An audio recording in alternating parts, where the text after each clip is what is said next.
Malam hari ini kita akan sedikit saja, nggak usah banyak-banyak, memakai kepala kita, memakai hati kita, dan sebentar saja untuk merenungkan di antara sekian hikmah unlimited dari Isra Mi'raj, yaitu ada satu hikmah yang besar ketika Nabi besar Muhammad SAW sampai di Masjidil Aqsa, kemudian beliau sholat.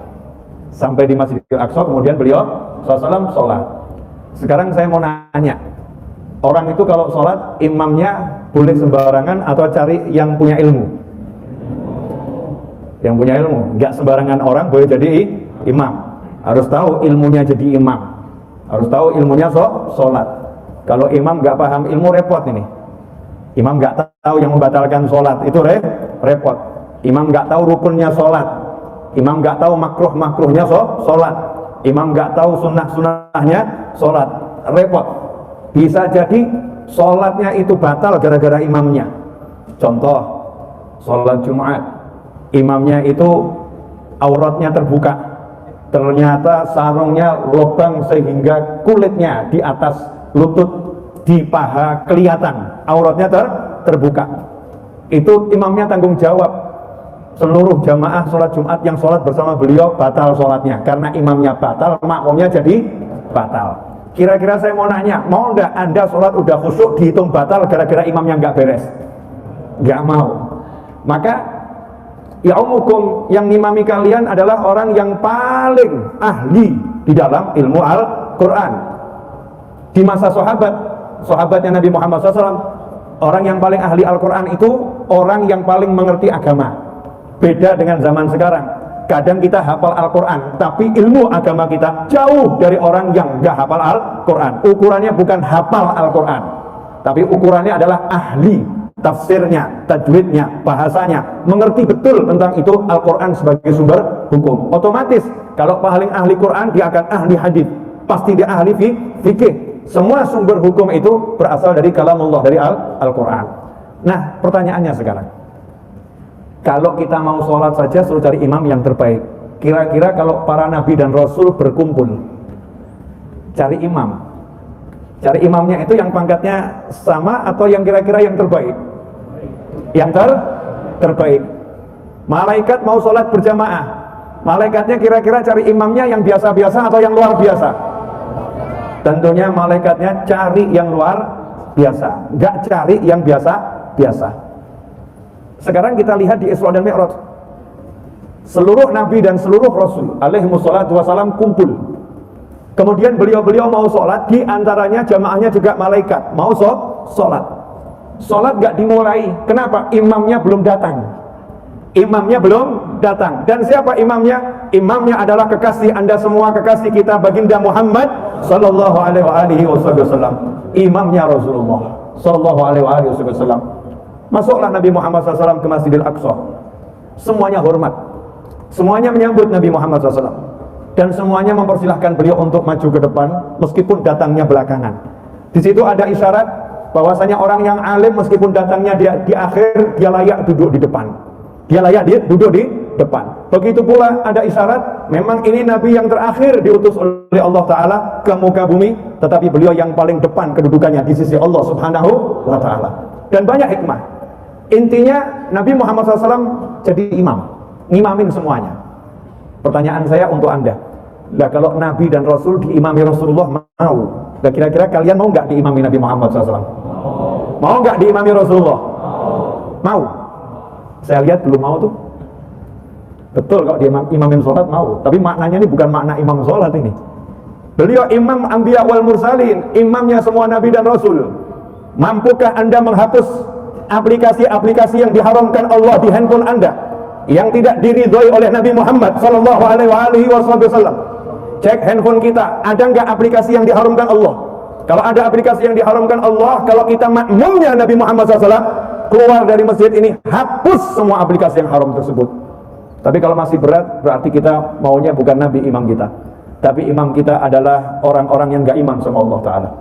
Imam kita bukannya anbiya wal mursalin, bukannya imamnya anbiya wal mursalin, tapi imam kita adalah orang-orang yang dididik oleh iblis dan syaitan. Na'udzubillah min dzalik.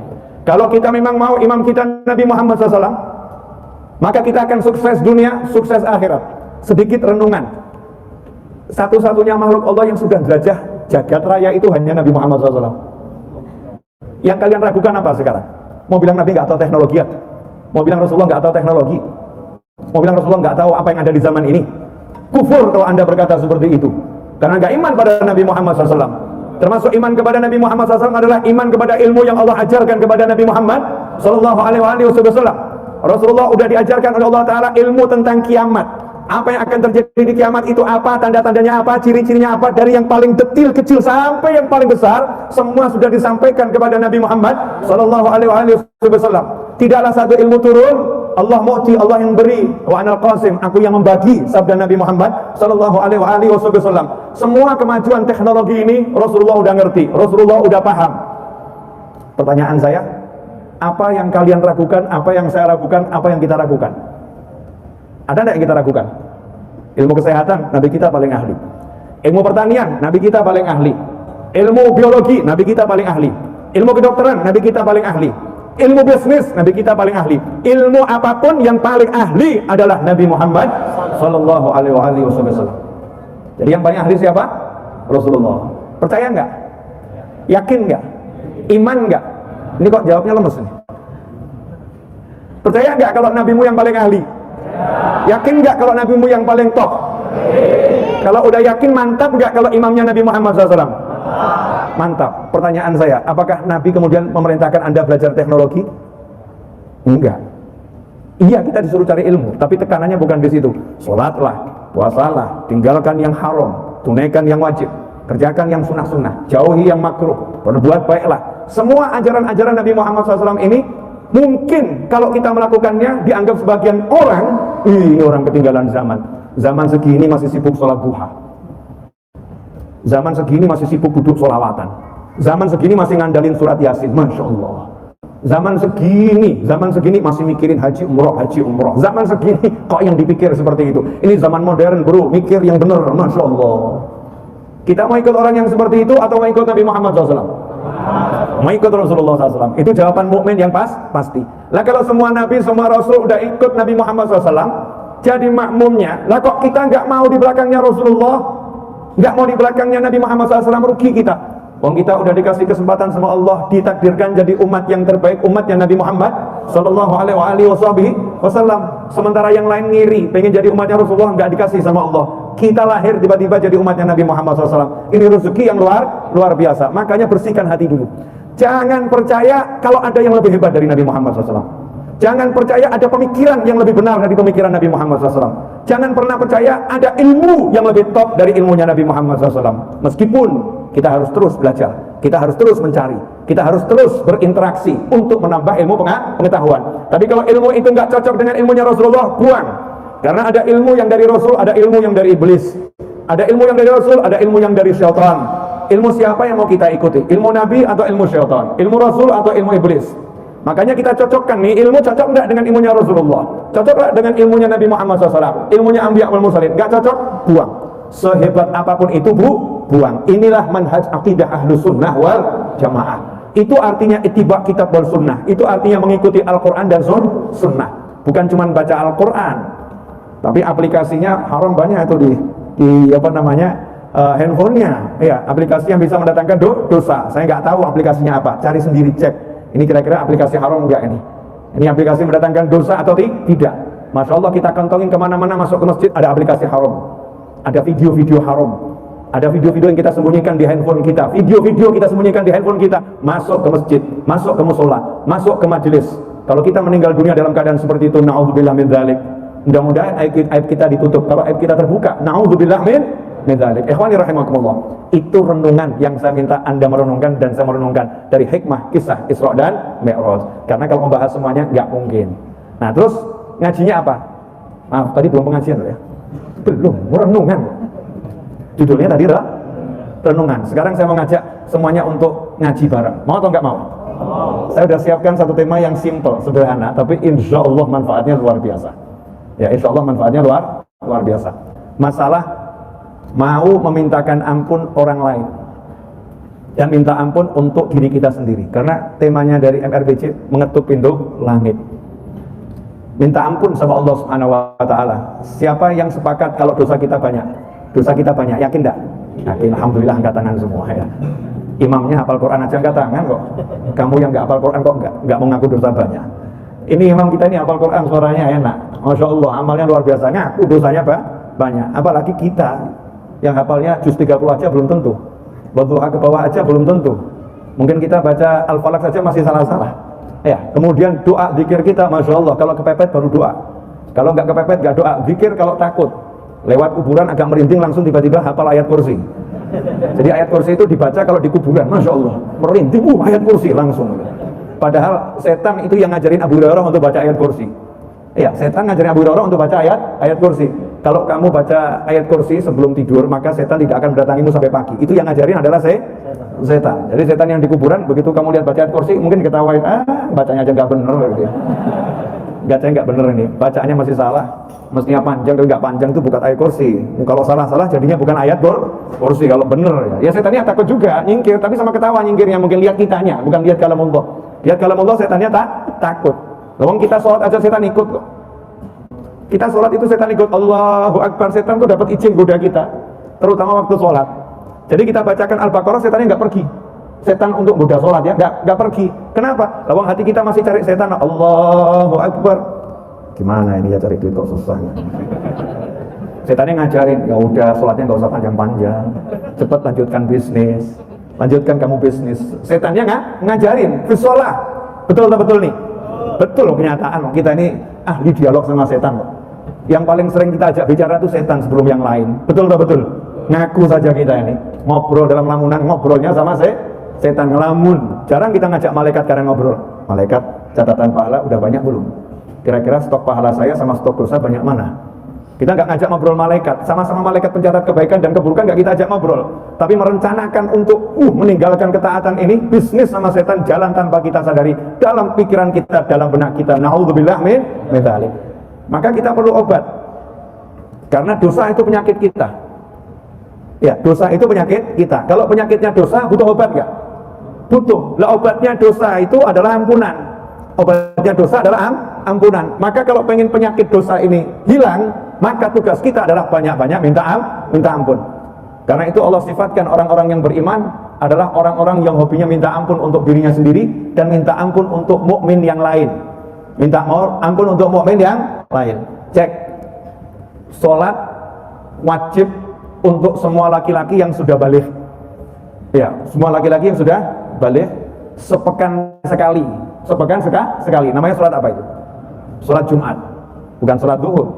Salat zuhur di hari Jumat berganti salat Jumat. Ini kan perempuan nggak wajib, perempuan tetap salat zuhur. Yang laki-laki salat Jumat. Coba khotibnya nanya, tanya sama khotib, boleh enggak ya? Itu kalau khutbah kedua doanya diganti, nggak usah mintakan ampun buat mukminin wal mukminat, tapi mintakan duit untuk mukminin wal mukminat. Allahumma rzuq mukminin wal mukminat al-fulus al-katsir. Boleh nggak kira-kira? Kalian pasti bilang ini banyak mukminin yang butuh duit, banyak mukminin yang susah. Kok doanya selalu Allahumma ighfir lil mu'minina wal mu'minat wal muslimina wal muslimat.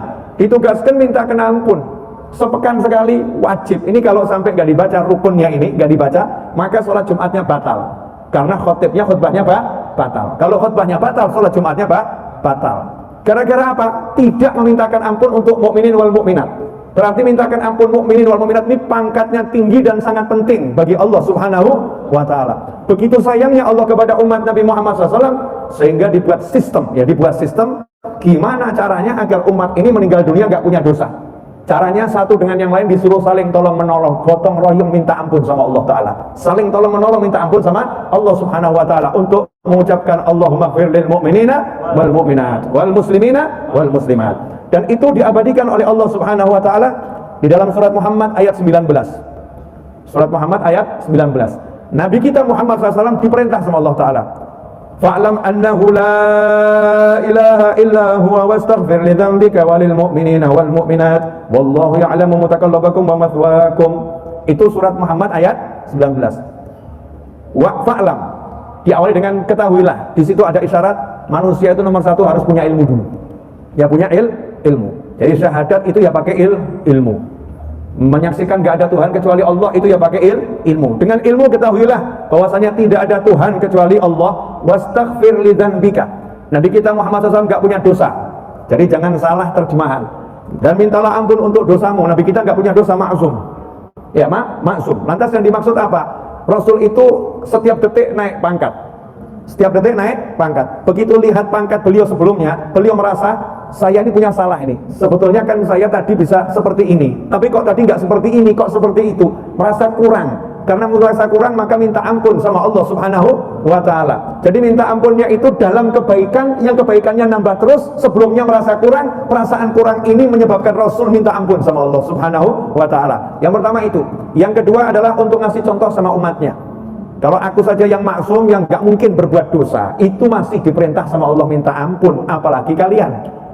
Rasulullah SAW yang maksum, gak mungkin berbuat dosa, dilindungi Allah Ta'ala dari perbuatan dosa, itu masih minta ampun dan diperintah minta ampun. Minta ampun untuk dirimu, walil mu'minina wal mu'minat, dan juga mintakan ampun untuk mukminin dan mukminat. Ini kabar gembira buat kita semua, karena kita akan masuk mukminin wal mu'minat. Berarti kita juga dimintakan ampun oleh Nabi Muhammad SAW kepada Allah Subhanahu wa ta'ala. Makanya kalau kita suka mintakan ampun yang lain, kita termasuk niru siapa? Niru Nabi Muhammad SAW. Kemudian kakeknya Rasulullah, kakeknya Nabi Muhammad SAW, yaitu Nabi Ibrahim alaihissalam. Surat Ibrahim ayat 41. Kita cek dulu beberapa dalil ini biar kita semakin paham. Surat Ibrahim ayat 41. Apa doanya Nabi Ibrahim? Rabbana ighfirli wa liwalidayya walil mu'minina yauma yaqumul hisab. Rabbana ighfirli, duhai Tuhan kami, ighfirli, ampunilah aku, wa liwalidayya, dan untuk kedua orang tuaku, walil mu'minin, dan juga ampunilah orang-orang yang beriman, yauma yaqumul hisab, ketika hari perhitungan itu ditegakkan. Artinya Nabi Ibrahim bukan minta ampun untuk dirinya sendiri, untuk orang tuanya, selalu juga diperintahkan ingat kepada mukminin wal mukminat, mintakan ampun orang-orang yang beriman. Kemudian kita kembali kepada sahabatnya Nabi Muhammad SAW. Sepeninggalnya sahabat itu ada yang namanya tabi'in. Tabi'in adalah orang-orang yang hidup dengan para sahabat radhiyallahu ta'ala anhum ajma'in, tapi nggak pernah bertemu Nabi Muhammad SAW. Jadi ketemunya para sahabat.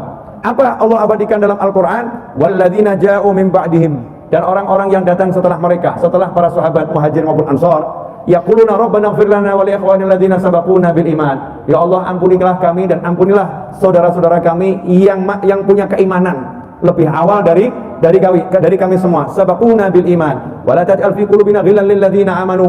Ya Allah, jangan sampai di hati kami ada perasaan dengki kepada orang-orang yang beriman. Rabbana innaka raufur rahim. Duhai Tuhan kami, sesungguhnya Engkau Maha Pengasih dan Engkau Maha Penyayang. Jadi sifatnya tabi'in dan kita setelah para sahabat masuk dalam kelompok itu adalah mintakan ampun untuk siapa? Yaquluna rabbana ighfir lana wa li ikhwanil ladzina sabaquna bil iman. Mintakan ampun untuk orang-orang yang beriman sebelum kita, siapapun itu, kakek kita, nenek kita, terus ke atas, kita mintakan ampun. Ini amalan yang luar biasa. Amalannya Nabi, amalannya Rasul, amalannya wali. Jadi amalannya Nabi, Rasul, dan wali adalah mintakan ampun untuk mukminin yang lain. Sekarang kita akan bahas insyaallah dalam waktu yang tersisa kurang lebih 16 menit. 18 menit lagi kan masuk azan 19 isya ya di sini ya. Jadi masih ada 16 menit kita bahas. Mungkin Anda merasa kok cepat. Ya itulah keuntungan kita. Ya, rezeki berarti waktunya barokah. Saya udah bicara ini 23 menit, entah terasa enggak terasa, ini jamnya enggak salah. Ini kan saya live streaming di YouTube ini ya. Live streamingnya ada 23 menit. Sekarang kita akan bahas mintakan ampun untuk mukminin wal mukminat. Di ayat itu ada syaratnya enggak? Jenis mukminin mukminatnya nggak ada ya, kan nggak ada kalimat mintakan ampun untuk mukminin wal mukminat yang ahli sholat, ada nggak ada. Mintakan ampun untuk mukminin wal mukminat yang ahli sholawat, ada nggak ada. Mintakan ampun untuk mukminin dan mukminat yang ahli taat, ada nggak ada. Pertanyaan saya, kalau saya minta kepada Anda semua, cari orang yang paling jahat sama kamu, kemudian kamu angkat tangan mintakan ampun buat dia, sanggup nggak? Kok diam semua kenapa ini? Orang yang paling mendolimi Anda, orang yang paling jahat sama Anda, ibu-ibu, apakah itu suami Anda? Ya Habib, Masya Allah. Terdengar bukan dari sini ya, entah dari yang daerah mana, wallahu a'lam. Karena ada pesan WhatsApp masuk, suami saya jahatnya luar biasa. Jadi yang paling jahat adalah suaminya. Na'udzubillah min dzalik. Mudah-mudahan suaminya nggak jahat lagi siapapun itu. Amin Allahumma amin. Nah, kalau mumpung nih suamimu jahat, itu ladang amal itu. Sanggup gak ini? Allahumma gfir li zawji ya Allah, ampunilah suamiku ya Allah. Bejat betul ya Allah. Boleh ya Allah, boleh kalau ampuni dia ya Allah. Ini mintakan ampun sama gemes ini, repot ini ya. Sebetulnya lagi mintakan ampun atau lagi curhat ini? Jangan gitu, mintakan ampun yang benar. Ya Allah, ampuni suami saya atas segala kesalahannya. Urusan dengan saya udah maafkan dia ya Allah. Nah ini bener nih, semua salahnya sama saya udah saya maafkan ya Allah. Saya enggak punya dendam benci sama suami saya. Tolong ampuni suami saya ya Allah. Bu, kalau ibu bisa begitu, insya Allah suaminya akan jadi baik. Saya tuh heran sama istri-istri yang curhat tentang suaminya. Suami saya bejat, suami saya enggak berakhlak, suami saya. Dia merasa kalau ada ustadz nasihatin suaminya, terus suaminya berubah. Enggak akan. Dia merasa nanti kalau kemudian dia tulisan di jalan, hei suami bejat, tobatlah, mati cepat. Terus suaminya berubah. Enggak akan. Enggak akan. Yang bisa merubah itu, ya muhawwilal ahwal, tsabbit ahwalana.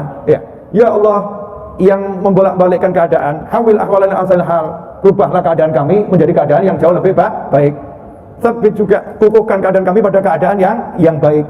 Pertanyaan saya, yang bisa merubah keadaan siapa? Allah. Yang bisa nyadarin suami jahat siapa?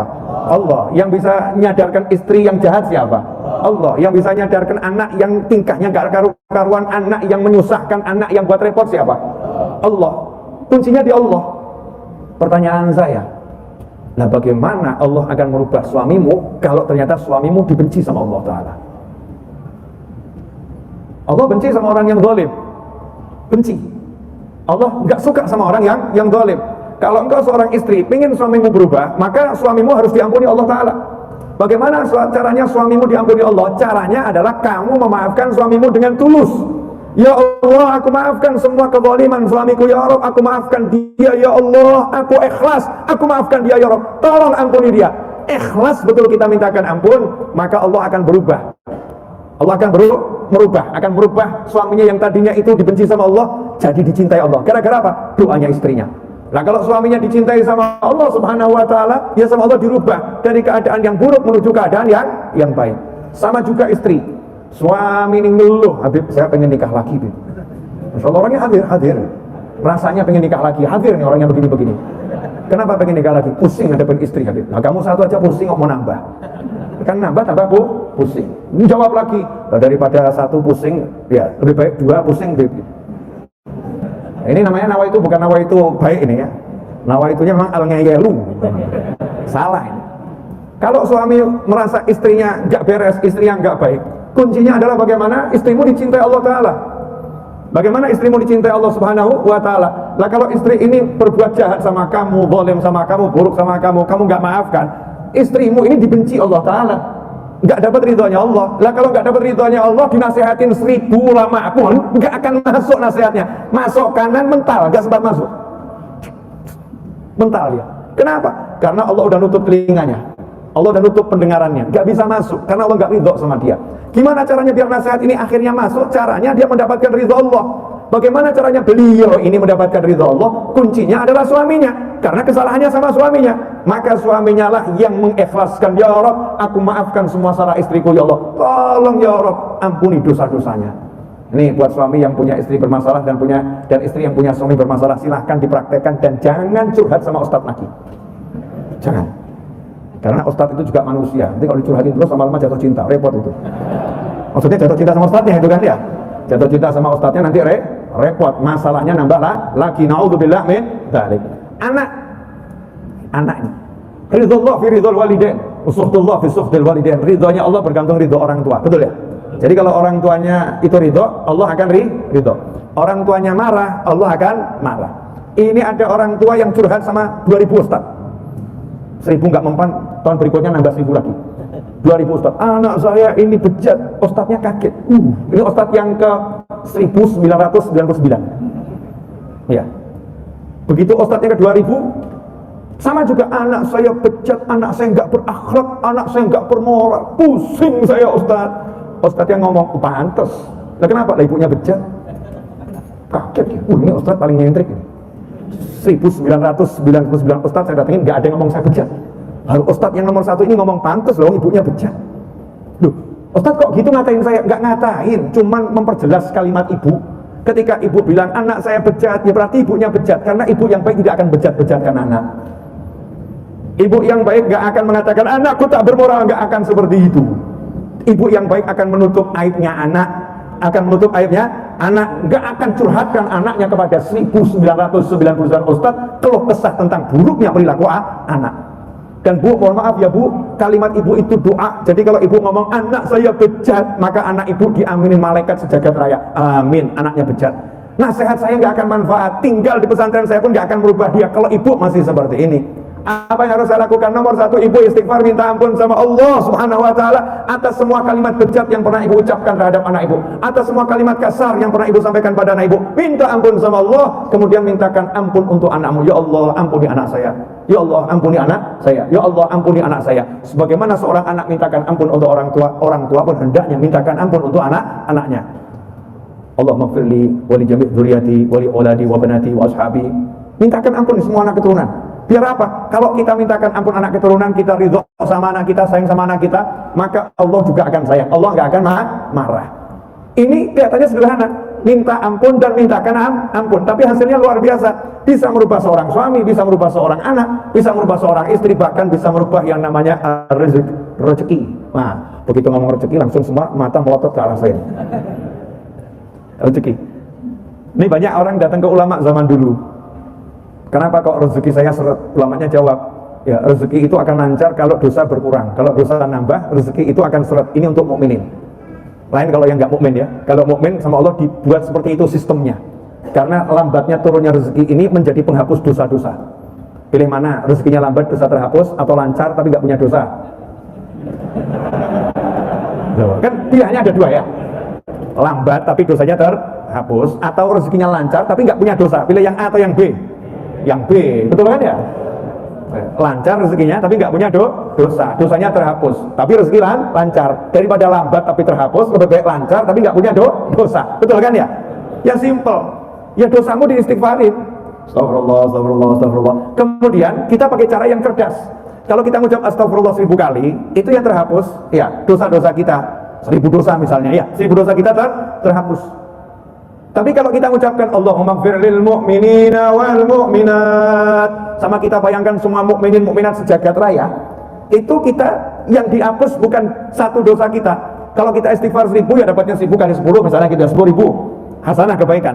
Tapi kalau kita mengucapkan Allahumma gfir lil mu'minina wal mu'minat, mintakan ampun untuk mukminin wal mu'minat, dapatnya itu bukan satu istighfar, dapatnya diberi ampunan sebanyak jumlah mukminin mukminat yang ada di jagat raya. Itu namanya cerdas, itu namanya cerdas. Makanya khatib Jumat itu kan gak usah banyak-banyak. Allahumma gfir lil mu'minina wal mu'minat, Allahumma gfir lil mu'min, gak usah banyak-banyak. Ya, cukup sekali tapi luar biasa. Nah, termasuk kita diajarkan subuh baca 27 kali Astagfirullah lil mu'minina wal mu'minat. Bacanya 27 kali, tapi dapatnya bukan 27 kali. Satu itu dapatnya seluruh mukmin mukminat yang ada di jagat raya, kita dapat penghapusan dosa sebanyak itu, pahala sebanyak itu. Ulama pun khilaf. Ini catatannya cuma mukmin yang hidup atau yang meninggal masuk. Karena kalimatnya mukminin wal mukminat, ada yang mengatakan sudah termasuk yang meninggal juga. Cuman kadang-kadang kita kan kurang mantap. Allahumma gfir lil mu'minina wal mu'minat al ahya'i minhum wal amwat. Kita kurang mantap, kita tambahin gitu. Padahal kalau kita niatkan dalam hati Allahumma gfir lil mu'minina wal mu'minat, karena di dalam Al-Qur'an itu yang sudah meninggal dunia ya juga disebut mukmin. Yang sudah meninggal dunia juga disebut mukmin, bukan enggak mukmin. Kalau yang beriman meninggal namanya juga mukmin. Assalamualaikum ya ahlal kubur wa nahnu insyaallah bikum lahiqun.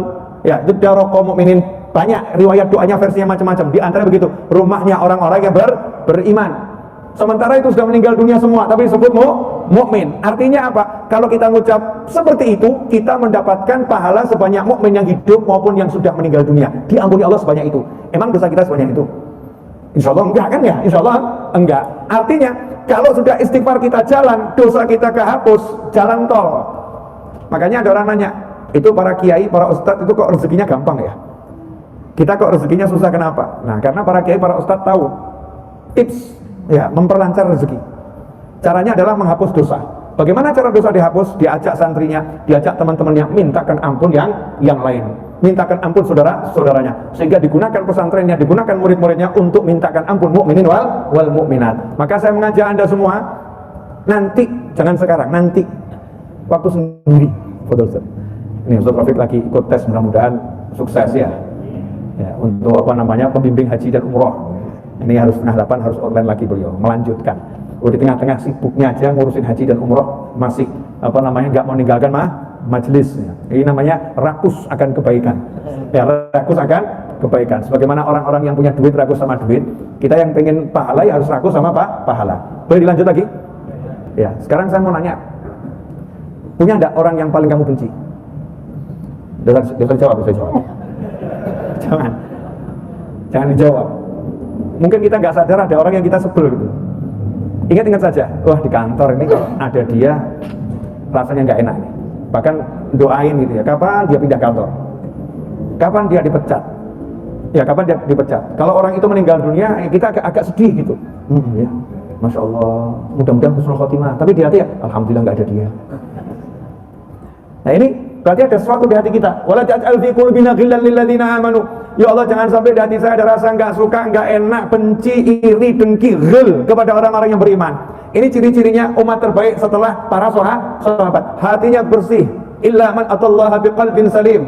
Kecuali orang-orang yang nanti datang menghadap Allah dengan hati yang bersih. Hatinya nggak ada benci kepada orang yang menyakiti, kepada orang yang menggolimi. Kira-kira bisa nggak? Cek. Nah, kalau mau tahu cek. Ini di depan saya ini kan laki-laki semua ya, depan saya nih. Di bawah itu di layar perempuan ya. Ini yang langsung. Saya nggak nanya yang di bawah. Yang langsung. Laki-laki semua ini laki-laki? Nggak yakin saya. Kalau you benar-benar laki-laki, yang namanya laki-laki benar itu mampu memaafkan yang lain, itu laki-laki. Kalau perempuan itu masih ada rasa sakit-sakit hati, wajar. Kenapa? Perempuan itu hidup dengan perasaan, betul toh? Kalau laki-laki itu perasaan nggak punya kok. Perasaan nggak punya kok, hidup masih pakai rasa, kan ya anehnya luar biasa.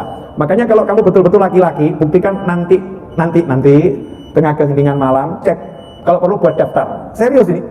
Zaman sekarang mungkin nggak pakai pulpen, mungkin pakai handphonenya ditulis satu. Fulan, ketemu 10 orang, termasuk sedikit ini. Ya, sedikit. 10, kemudian dilihat betul 10 ini, dibayangkan wajahnya. Fulan, waduh. Berat nih.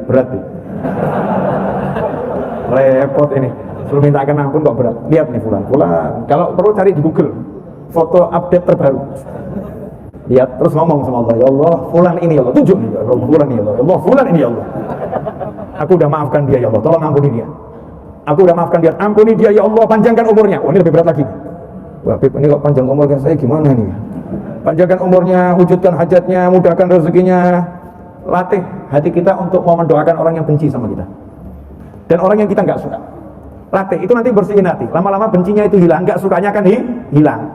Nanti di akhir ditambahin dan seluruh muslimin wal muslimat, mukminin wal mukminat. Tapi yang jadi masalah kan ini, kita minta Allahumma ighfir lil mu'minina wal mu'minat, malaikat ngomong bohong.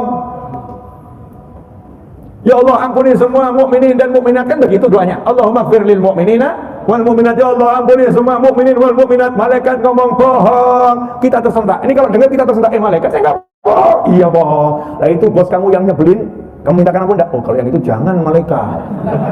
Malaikat kan tahu sendiri. Yang itu jangan dong, please. Yang itu jangan.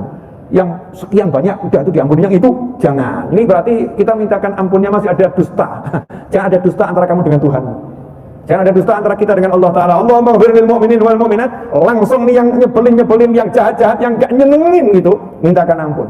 Karena kalau kita gak mintakan ampun, gak akan selesai masalah kita, urusan kita gak akan selesai. Apalagi kita hidup bersama orang tersebut, berinteraksi bersama orang tersebut. Bayangkan kita berinteraksi dengan orang yang orang itu dibenci Allah gara-gara kita. Terus kita mau dapat tenang gitu, gak akan selesai. Terus itu ya, bola pingpong, tak-tuk, gak selesai-selesai. Yang gak ada finishnya. Maka mintakan ampun sama Allah Ta'ala. Ikhlaskan. Kesalahannya jangan ikhlaskan kalau melanggar syariat. Maksudnya apa? Hal-hal yang melanggar syariat kita katakan itu nggak benar ya Allah. Itu dosa. Melanggar syariat dosa. Kaitannya dengan diriku, aku maafkan ya Allah. Kaitannya dengan syariatmu ya Allah, tolong ampuni dia ya Allah. Tolong ampuni dia. Yang seperti itu sifatnya auliya sholihin yang diabadikan dalam Al-Quran. Dan orang-orang sepeninggal mereka, sepeninggal para sahabat, doanya mintakan ampun dan tidak punya rasa ghil, benci kepada mukmin yang lain. Sanggup nih jamaah MRBJ? Kok jawabnya enggak jelas, kenapa ini? Mau rezekinya lancar?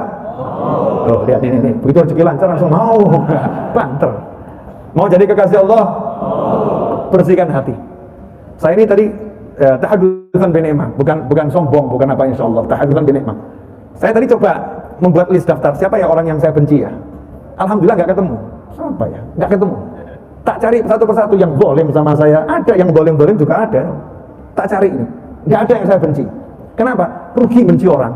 Dari dulu saya mengajari diri saya sendiri, kamu kalau benci orang rugi, karena yang sakit hatimu, nggak enak. Emang enak benci orang? Dia. Siapa yang sakit ini?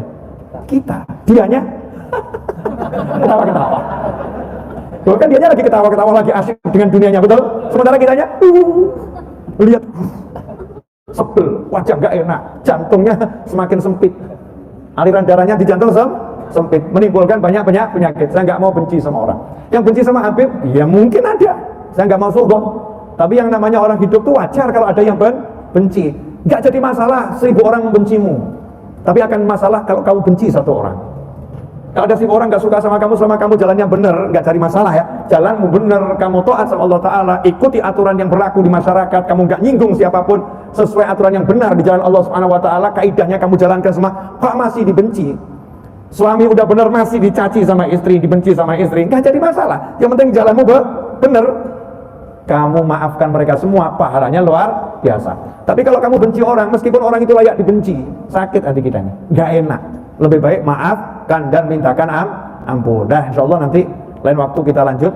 Habis ini masih ada Habib Ahmad Al-Habsyiyah. Hari ini MRBC spesial. Ya, 3 from Solo. Ada 3 dari Solo, Syekh Nabil, Habib Ahmad Al-Habsyi, dan Habib Mas Novel Alaidrus. Saya Mas saja ya. Saya kan paling muda, masih hitam semua kan ini. Ini coklat tua, dark brown. Ini coklat tua, hasil semiran kemarin ini. Jadi masih kelihatan bagus. Nanti kalau udah seminggu lagi udah mulai kelihatan luntur ya. Nanti komentarnya di YouTube, Habib ada masalah apa? Habib kok kelihatan tua sekarang? Jawaban masalahnya itu semirnya mulai luntur. Ya, Habib kok kelihatan ceria, bahagia sekali. Ada apa Habib? Dapat rezeki apa? Semirnya masih baru. Jadi cara menilaimu terhadap saya tergantung usia semir. Usia semir.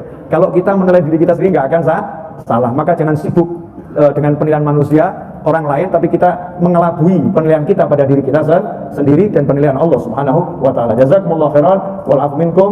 Masuk waktu Isya, mudah-mudahan bermanfaat. Mari kita tutup dengan bersama-sama mengucapkan Allahumma ighfir lil mu'minina wal mu'minat 10 kali bersama-sama ya. Allahumma shalli wa sallim ala sayyidina Muhammadin wa ala alihi wa sahbihi ajma'in. Allahumma ighfir lil mu'minina wal mu'minat. Allahumma ighfir lil mu'minina wal mu'minat. Allahumma ighfir lil mu'minina wal mu'minat. Allahumma ighfir lil mu'minina wal mu'minat. Allahumma ighfir lil mu'minina wal mu'minat. Allahumma ighfir lil mu'minina wal mu'minat. Allahumma ighfir lil mu'minina wal mu'minat. Allahumma ighfir lil mu'minina wal mu'minat. Allahumma ighfir lil mu'minina wal mu'minat. Allahumma ighfir lil mu'minina wal mu'minat. Allahumma ighfir lana wa li walidina warhamhuma kama rabbayana shighara. Rabbana hab lana min azwajina wa dhurriyyatina qurrata a'yunin waj'alna lil muttaqina imama. Allahumma ya awwalal awwalin ويا آخر الآخرين ويا ذا القوة المتين ويا راحم المساكين يا أرحم الراحمين يا أرحم الراحمين يا أرحم الراحمين يا الله يا الله يا الله إلهنا إلهنا إلهنا ya akramal akramin. Ya Allah, tolong ampuni kedua orang tua kami ya Allah. Tolong ampuni orang tua kami ya Allah. Tolong ampuni ayah bunda kami ya Allah. Ya Allah, tolong sayangi kedua orang tua kami ya arhamar rahimin. Ya Allah, jadikan orang tua kami bahagia dunia, bahagia akhirah. Jadikan orang tua kami mulia dunia, mulia akhirah. Jadikan orang tua kami selamat dunia, selamat akhirah. Jadikan orang tua kami tentram dunia, tentram akhirah. Jadikan orang tua kami ridha kepada kami ya Allah. Jadikan orang tua kami ridha kepada kami ya Allah. Ya Rabb, ampuni dosa-dosa kami kepada orang tua kami. Ampuni kesalahan kami kepada orang tua kami. Ya Allah, jadikan orang tua kami panjang usia dalam taat kepadamu ya Allah. Panjang usia dalam sehat ya Allah. Jadikan orang tua kami panjang umur dalam bahagia ya Allah. Tolong panjangkan usia orang tua kami dalam segala kebaikan, ketaatan, keridhaanmu ya arhamar rahimin. Ya Allah, jadikan kami, pasangan hidup kami, anak keturunan kami, saudara-saudara kami, kerabat kami, sahabat kami, orang-orang yang berbuat baik kepada kami, orang-orang yang menitipkan doa kepada kami, orang-orang yang kami zalimi, orang-orang yang kami jahati, orang-orang yang berbuat jahat kepada kami. Jadikan kami semua orang yang Engkau ampuni ya Allah, orang yang Engkau rahmati ya Allah.